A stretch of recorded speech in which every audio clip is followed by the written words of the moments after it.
함께 말씀을 보겠습니다. 마태복음 6장 12절 말씀입니다.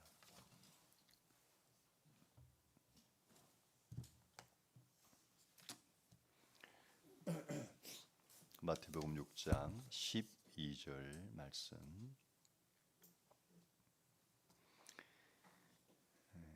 한 절을 같이 읽겠습니다.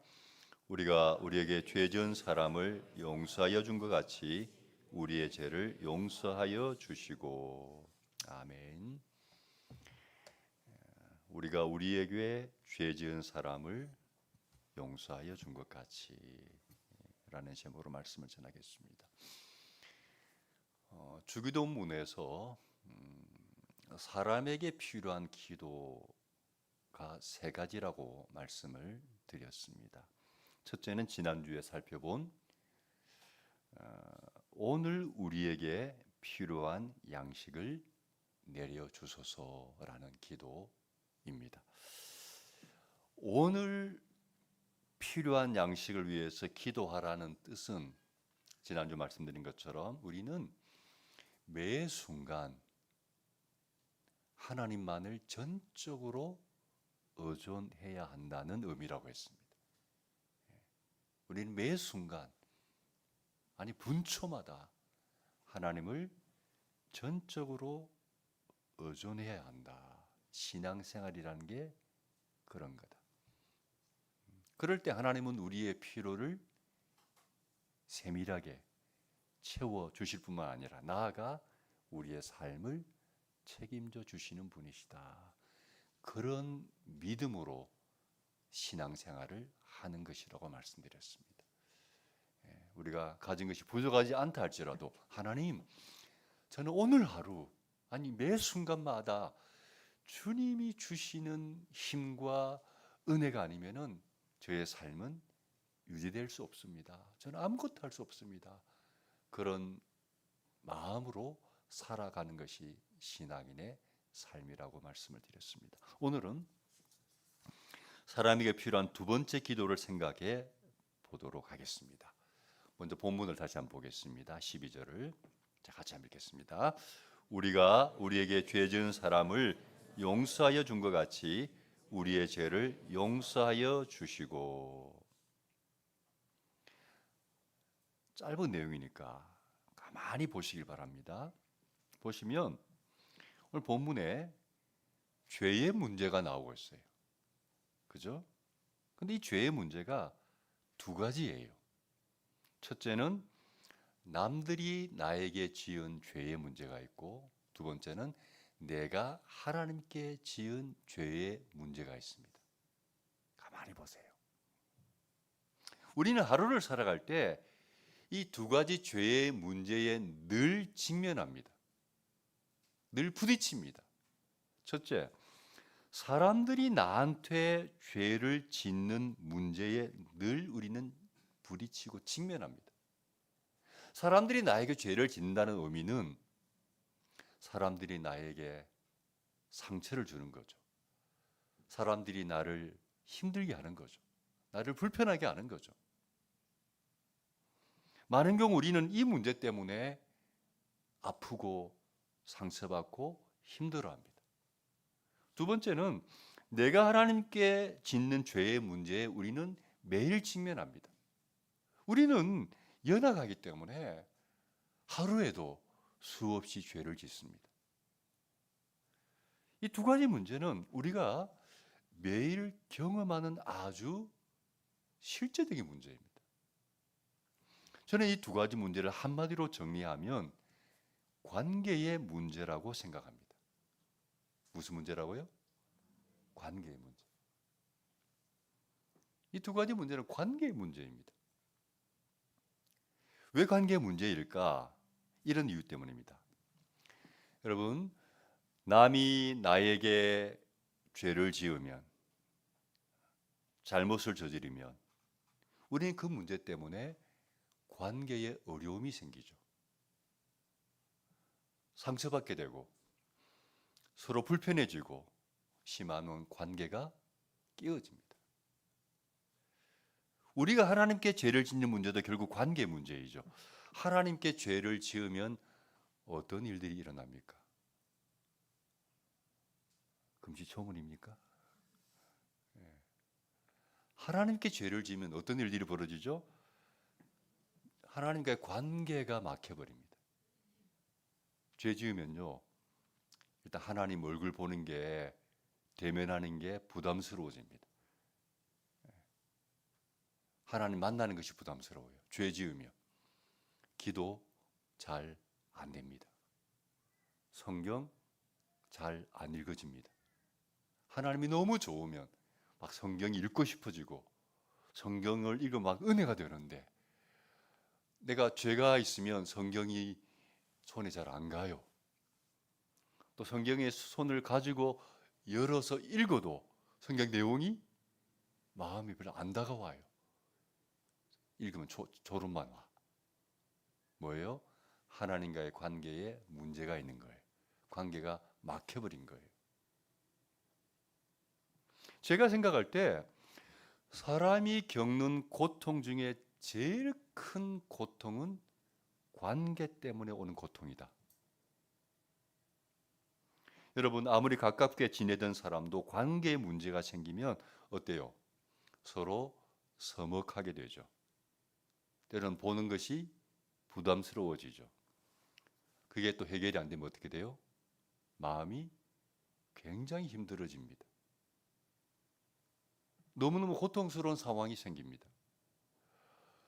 특별히 우리는 수없이 많은 관계를 맺고 살아갑니다. 그죠? 우리는 무인도에서 혼자 살지 않습니다. 우리는 보면 수없이 많은 관계의 그물 속에 살아가지 않습니까? 가족 관계, 친구 관계, 선후배 관계, 또 직장 동료 관계, 혹은 또 우리 신앙인들이니까 교회 안에 성도들 간의 관계, 우리는 이웃과의 관계, 우리는 수없이 많은 관계 속에 살아갑니다. 관계를 떠나서는 살 수 없어요. 그런데 이런 관계에 어떤 영역이든지 간에 이런 관계에 어떤 문제가 생기면요, 거기서 오는 스트레스가 엄청납니다. 실제적인 문제이기 때문에. 그래서 어떤 아픔보다도 실제적으로 느껴지는 아픔이 관계에서 오는 아픔이라고 생각합니다. 그래서 우리는 이 관계 문제를 잘 풀어가야 합니다. 잘 극복하고 해결해 가야 합니다. 자, 그러면 어떻게 이 관계의 문제를 잘 해결할 수 있을까? 자, 12절을 가만히 보세요. 12절 다시 보면, 우리가 우리에게 죄 지은 사람을 용서하여 준 것 같이 우리의 죄를 용서하여 주시고. 이 내용을 조금 쉽게 풀었으면 밑에 있죠. 같이 한번 읽어보겠습니다. 남들이 나에게 지은 죄를 내가 용서해 주는 것처럼 하나님께서도 내가 하나님께 지은 죄를 용서해 달라는 그런 내용이죠. 그렇죠? 자, 이걸 가만히 보면, 이걸 볼 때 관계를 해결하는 열쇠는 어디에 있는 것 같습니까? 어디에 있는 것 같아요? 해독이 안 됩니까? 네, 용서입니다.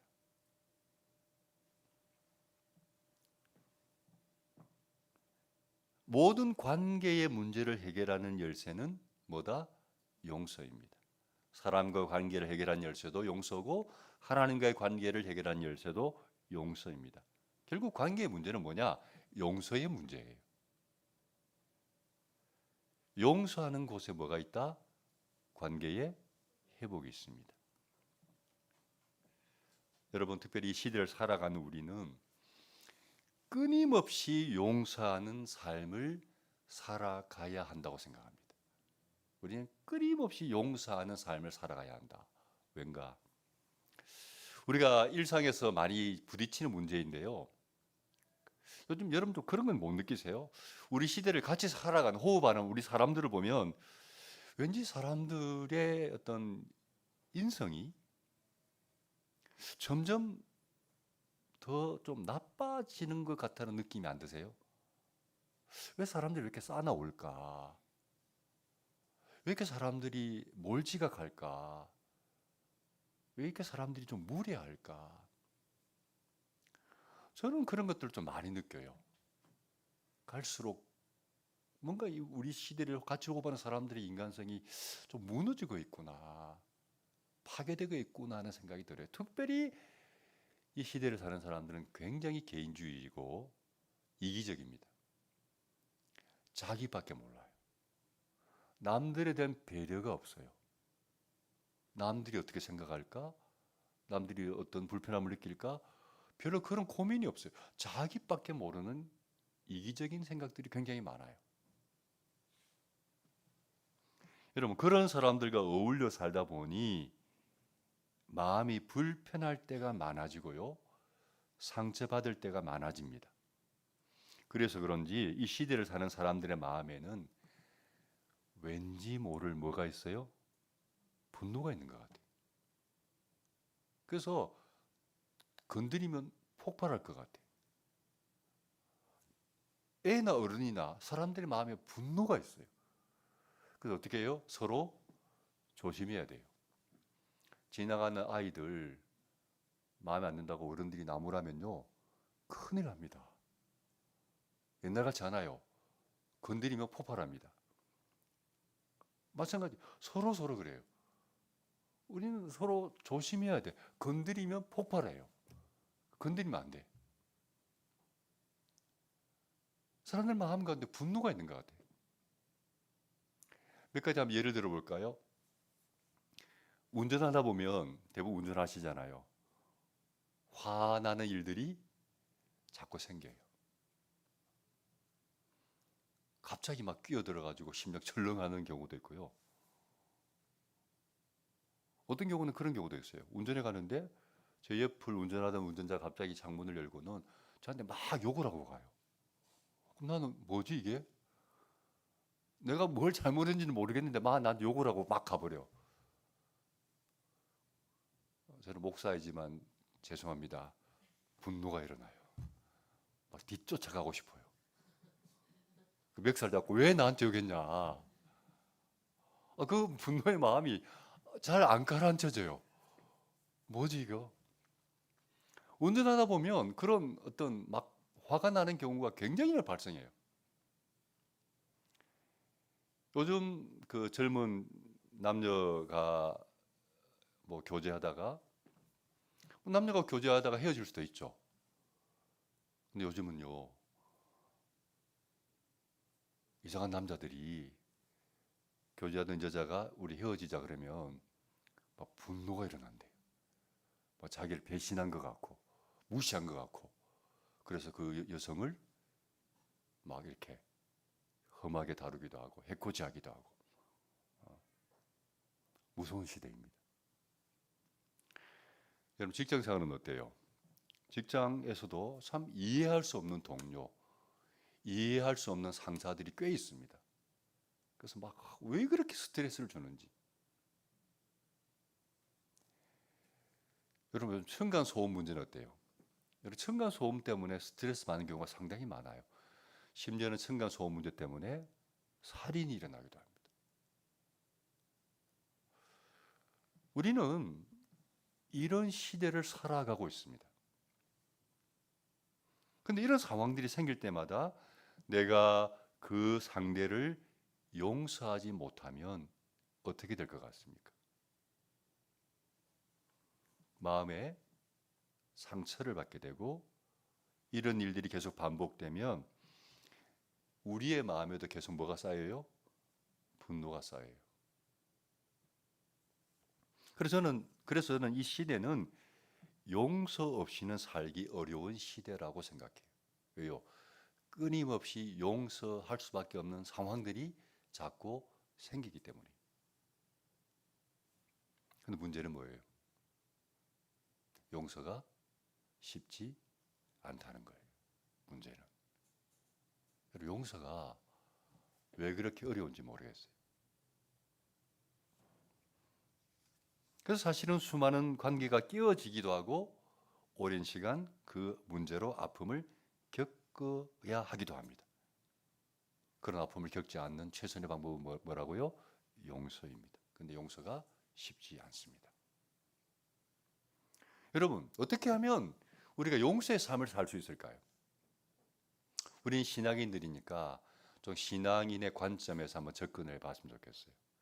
어떻게 하면 용서의 삶을 살 수가 있을까? 첫 번째는 같이 한번 읽어보겠습니다. 시작. 나는 초점을 맞추지 말고 내가 하나님께 지은 죄에 초점을 맞추어라. 이게 첫 번째 원리입니다. 용서의 첫 번째 원리. 조금 전에도 말했듯이 용서가 참 어려워요. 용서해야지 하고 생각하면서도 선뜻 용서가 안 돼요. 잘 안 돼요. 그게 우리 모습이죠. 그래서 평생 누군가를 용서하지 못한 채 살아가는 사람들이 생각보다 많아요. 생각보다 많아요. 반대로 여러분, 용서받지 못하고 사는 사람의 마음은 또 어떨까요? 내가 누군가에게 평생 용서받지 못하고 살아가고 있다는 그 느낌, 결코 유쾌한 느낌은 아니겠죠. 참 힘들 거라고 생각해요.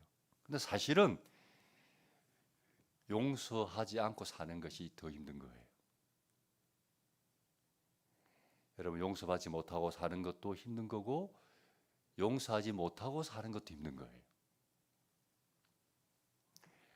왜 우리는 용서가 잘 안 될까요? 사람들이 용서를 잘 못하는 이유는 자기가 남에게 피해를 준 것은 생각하지 않고 내가 피해를 받은 것에 초점을 맞추고 살기 때문입니다. 그래 용서가 잘 안 되는 거예요. 특별히 우리 신앙인들이잖아요. 신앙인들인데 왜 용서가 잘 안 될까요? 같은 원리입니다. 내가 하나님께 지은 죄는 생각하지 않고 다른 사람들이 나한테 지은 죄에 초점을 맞추고 살기 때문이에요. 여러분, 우리는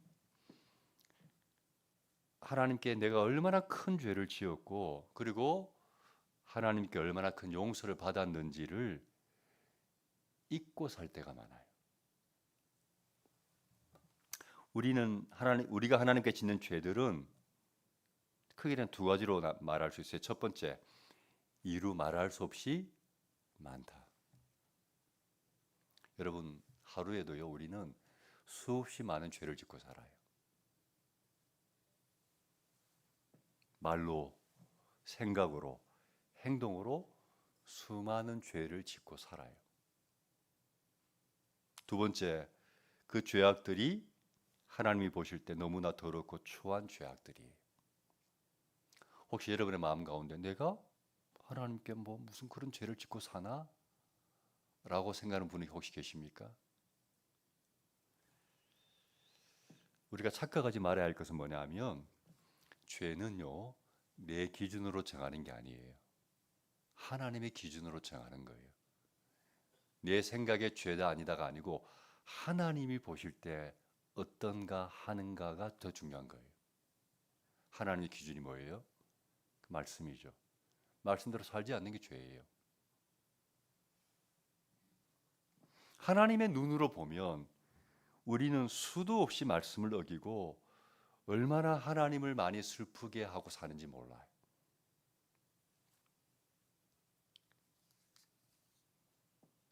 그런 우리의 헤아릴 수 없는 많은 죄, 더럽고 추한 모든 죄를 하나님께서 용서해 주셨잖아요. 예. 그러니까 주님의 눈으로 나를 보면 너무나 내 안이 더럽고 추해요. 얼마나 내가 수없이 순간순간 죄를 짓고 사는지 몰라요. 민감해지면 그 느껴지죠. 그걸 생각하면 사람들이 나한테 하는 잘못을 나도 용서해 주어야 하지 않을까. 내가 하나님 앞에 이렇게 엄청난 용서를 받았다면 나도 다른 사람을 용서하는 삶을 살아야 하지 않을까. 그러기 위해서는 다른 사람이 나한테 지은 죄에 초점을 맞추는 게 아니고 내가 하나님께 지은 죄에 초점을 맞추고 그런 죄를 용서해 주신 하나님 은혜를 생각하며 나도 다른 사람에 대해서 용서의 마음을 가지는 게 가능하다. 그래서 용서의 삶을 살기 위해서는 다른 사람이 나한테 지은 죄에 초점 맞추지 말고 내가 하나님께 지은 죄에 초점을 맞춰야 한다는 뜻입니다. 두 번째, 용서를 위한 두 번째 원리는 나를 위해서 남을 용서하라는 거예요. 나를 위해서 남을 용서하라. 12절을 다시 볼까요? 같이 읽겠습니다. 우리가 우리에게 죄 지은 사람을 용서하여 준 것 같이 우리의 죄를 용서하여 주시고. 자, 12절을 이렇게 풀어볼 수도 있겠죠. 주님, 내가 다른 사람을 용서하오니 주님께서도 내 죄를 용서해 주옵소서. 그런 의미이죠. 내가 하나님께 용서받는 전제 조건이 뭔가? 내가 다른 사람을 용서해 주는 것이라고 말해요.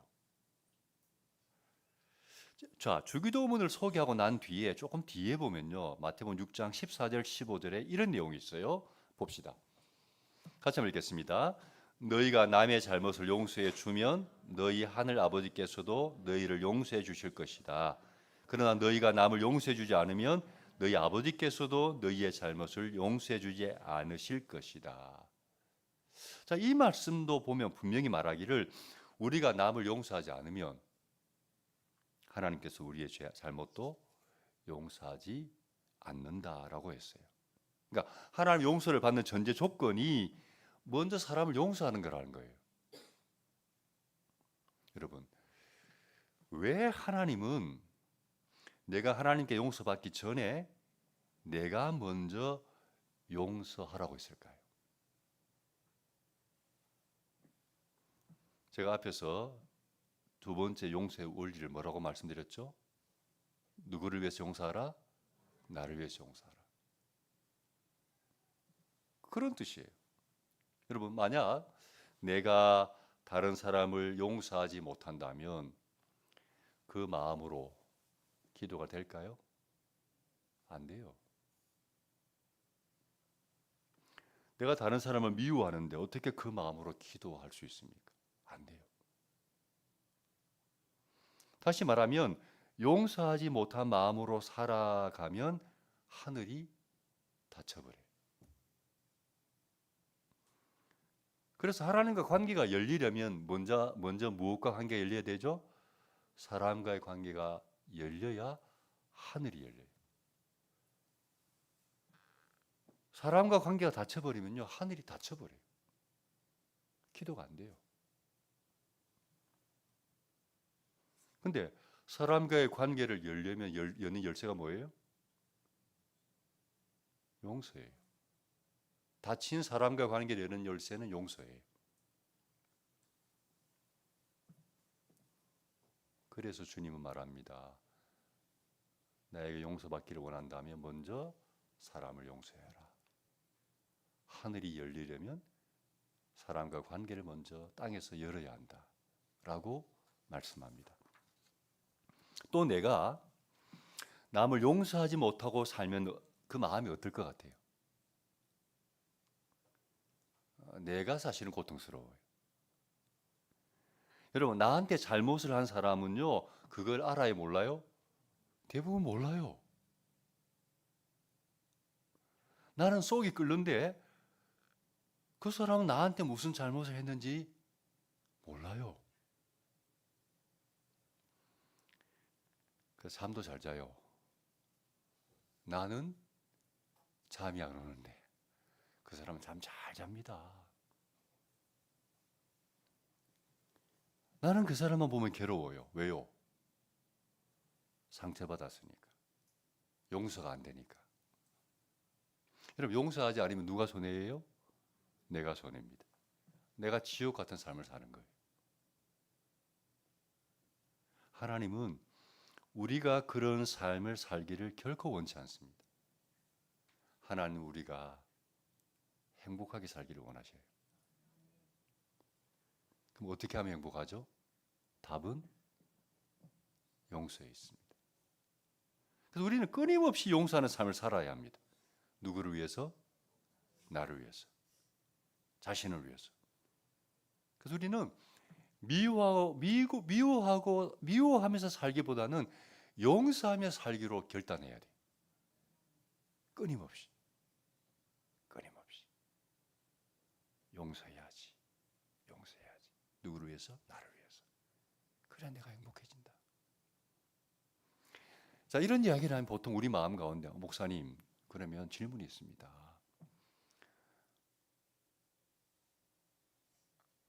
무슨 질문이 있습니까? 언제까지? 목사님, 언제까지 용서하면 됩니까? 목사님, 얼만큼 용서하면 됩니까? 반드시 질문이 있습니다.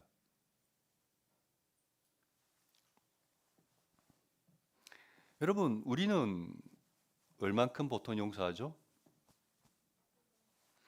우리는 부끄럽게도 3~4번입니다. 3~4번.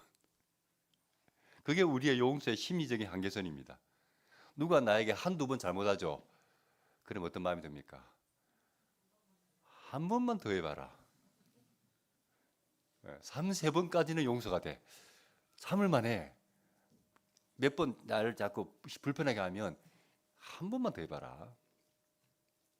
우리는 심리적인 용서의 한계점이 3번입니다. 우리는 그런 존재예요. 3번을 넘어서면 화가 나죠. 불편해지죠.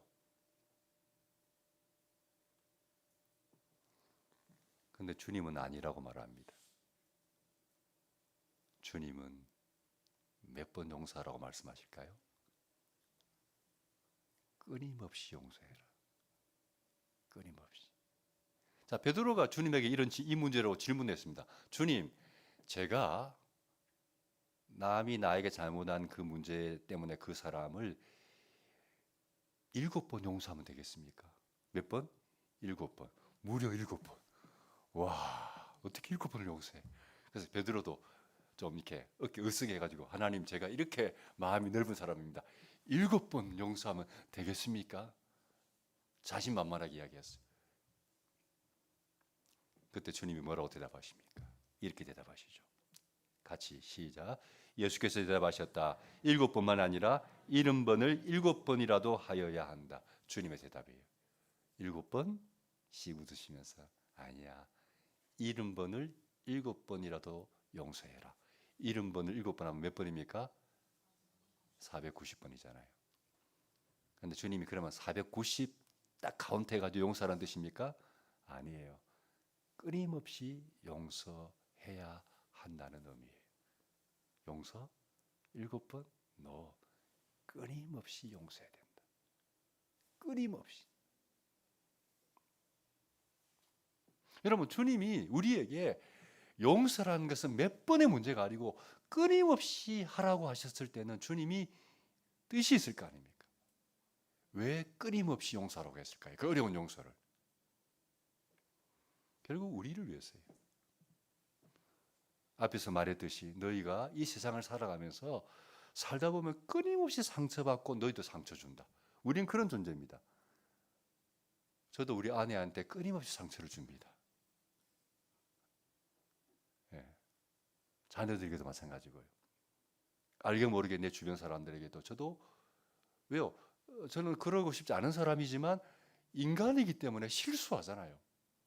저도 끊임없이 상처를 주고요. 또 끊임없이 상처를 받아요. 우리는 그런 존재예요. 퍼펙트하지 않아요. 우리는 세상 속에서 관계를 맺고 살기 때문에 그럴 수밖에 없는 거예요. 자꾸 부딪히잖아요. 상처를 주고받잖아요. 그런데 내가 그때마다 상대를 용서해 주지 않으면 내가 고통스러워요. 내가 힘들어져요. 엄청난 스트레스 받습니다. 예를 들면 직장 생활할 때 직장에 가는데 굉장히 불편한 동료가 있으면요, 직장 근무하는 게 힘듭니다. 스트레스입니다. 저 인간 왜 저래? 그런 마음 들고요. 괜히 믿고 막 꼴 보기 싫고.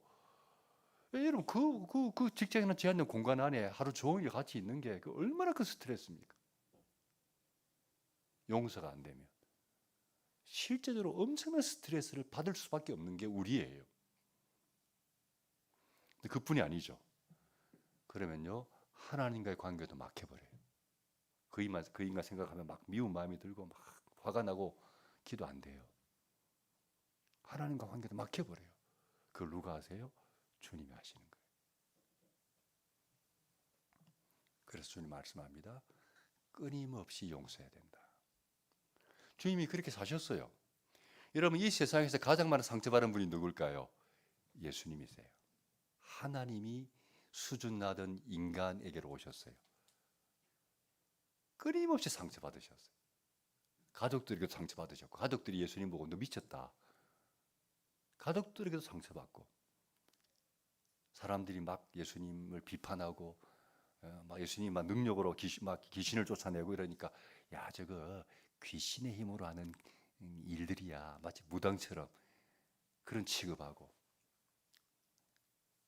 막 고소하고 음모하고 마지막 고난을 당할 때는 막 뺨을 맞기도 하고 침뱉음을 받기도 하고 조롱당하기도 하고 아마 이 세상에서 가장 많은 상처를 가진 분은 예수님이에요. 그런데 주님 십자가에서 달려 돌아가실 때 하신 기도가 뭡니까? 주님, 하나님, 저들의 죄를 용서해 주옵소서. 저들이 하는 짓을 알지 못해서 그렇습니다. 주님은 죽는 순간까지도 그 십자가라는 그 엄청난 고통과 아픔을 겪는 그 순간에도 끊임없이 죽는 그 순간까지 용서하는 삶을 사셨어요. 그렇게 해야 된다. 말씀을 정리합니다. 관계를 회복하는 길은 뭐라고요? 용서입니다. 주님이 나 같은 죄인을 더럽고 추한 죄인을 용서해 주신 것처럼 나도 나에게 상처를 준 그 사람을 용서해야 된다. 몇 번 하고 말 일이 아니다. 끊임없이 해야 한다. 그래야 관계가 회복되고 내가 행복해질 수 있다. 주님이 오늘 우리 인간에게 필요한 기도 첫 번째는 필요한 양식. 너무 중요한 기도입니다. 우리 생존을 위한 기도니까. 우리 양식 없으면 못 살거든요. 돈 없으면 못 살거든요. 첫 번째 우리 생존에 절대적으로 필요한 거 기도하라 그랬어요. 두 번째 기도가 뭐예요? 관계를 위한 기도를 하게 하신 이유는 있어요. 왜 그 중요한 기도의 두 번째 리스트에 관계를 위한 기도를 매일 하러 하셨을까?